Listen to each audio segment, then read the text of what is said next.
आज ही Doubtnut app download करें। Doubtnut पर होगा अब आपके सभी मैथ्स, केमिस्ट्री, फिजिक्स और बायोलॉजी डाउट्स का सफाया। बस अपने क्वेश्चन की फोटो खींचो, उसे क्रॉप करो और तुरंत वीडियो सोल्यूशन पाओ। Download now. क्वेश्चन में हमें दिया है कि अगर हम डाइल्यूट करते हैं वीक इलेक्ट्रोलाइट को तो स्पेसिफिक कंडक्टिविटी और इक्विवेलेंट कंडक्टिविटी चेंज किस तरीके से होती है। ठीक है, तो यहाँ पे स्पेसिफिक और इक्विवेलेंट कंडक्टिविटी है, तो बेसिकली कंडक्टिविटी डिस्कस हो रही है। तो एक बार हम पहले फैक्टर्स देखते हैं, कौन कौन से फैक्टर्स पे कंडक्टिविटी डिपेंड करती है। तो सबसे पहले ये देखते हैं इनमें कि कंडक्टेंस और कंडक्टिविटी है क्या। ठीक है, तो हम बात करते हैं जब रेजिस्टेंस की, तो हम लिखते हैं resistance R is equal to rho L upon A। ये फॉर्मूला होता है। रेजिस्टेंस क्या होता है?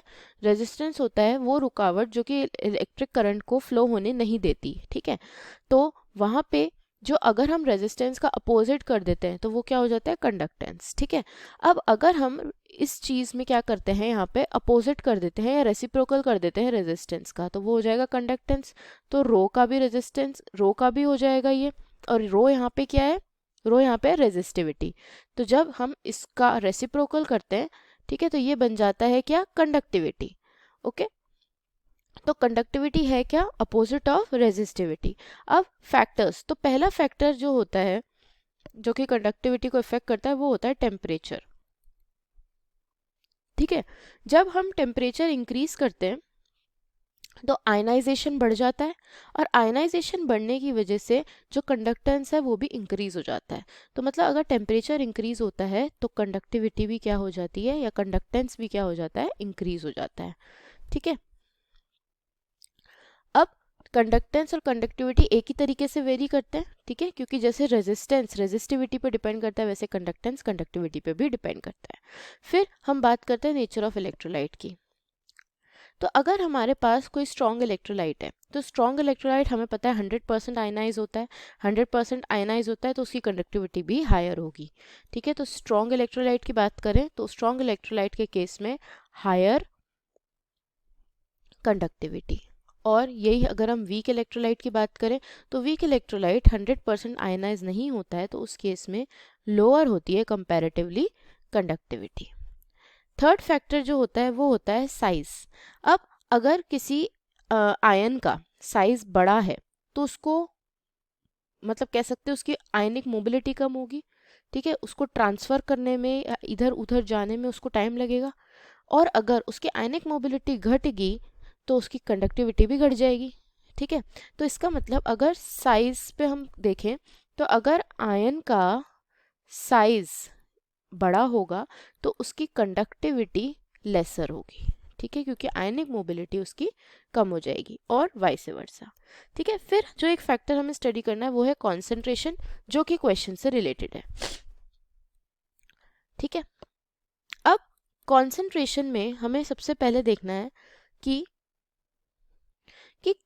अगर हम कॉन्सेंट्रेशन इंक्रीज कर देते हैं या कॉन्सेंट्रेशन डिक्रीज कर देते हैं तो उसका स्पेसिफिक कंडक्टिविटी पे और इक्विवेलेंट कंडक्टिविटी पे किस तरीके से फर्क पड़ता है।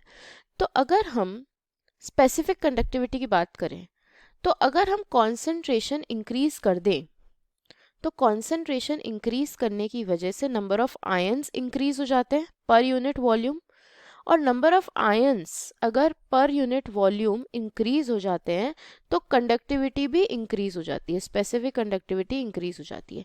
लेकिन अगर हम क्वेश्चन में हमें दिया है हम डाइल्यूट कर रहे हैं वीक इलेक्ट्रोलाइट को, अगर हम डाइल्यूट कर रहे हैं तो हम डाइल्यूट करने पे क्या कर रहे हैं? कॉन्सेंट्रेशन डिक्रीज कर रहे हैं। ठीक है, और अगर हम कॉन्सेंट्रेशन डिक्रीज कर रहे हैं तो हम नंबर ऑफ आयंस डिक्रीज कर रहे हैं, जिसकी वजह से केसीबी डिक्रीज हो रहा है। तो अगर हम डाइल्यूट कर रहे हैं वीक इलेक्ट्रोलाइट को, specific conductivity decreases, third option में दिया हुआ है। फिर हम बात करते हैं इक्विवेलेंट कंडक्टिविटी की। ठीक है, अगर हम डाइल्यूट कर रहे हैं, डाइल्यूट करने पे हम कॉन्सेंट्रेशन क्या कर रहे हैं? डिक्रीज कर रहे हैं। कॉन्सेंट्रेशन डिक्रीज कर रहे हैं हम, तो हम क्या कर रहे हैं? जो एक्सटेंट ऑफ आयनाइजेशन है, कितना आयनाइजेशन हो रहा है उसको हम बढ़ा रहे हैं। और अगर आयनाइजेशन बढ़ेगा तो इक्विवेलेंट कंडक्टिविटी और मोलर कंडक्टेंस दोनों ही इंक्रीज हो जाता है। ठीक है, तो आयनाइजेशन क्या होता है यहाँ पे?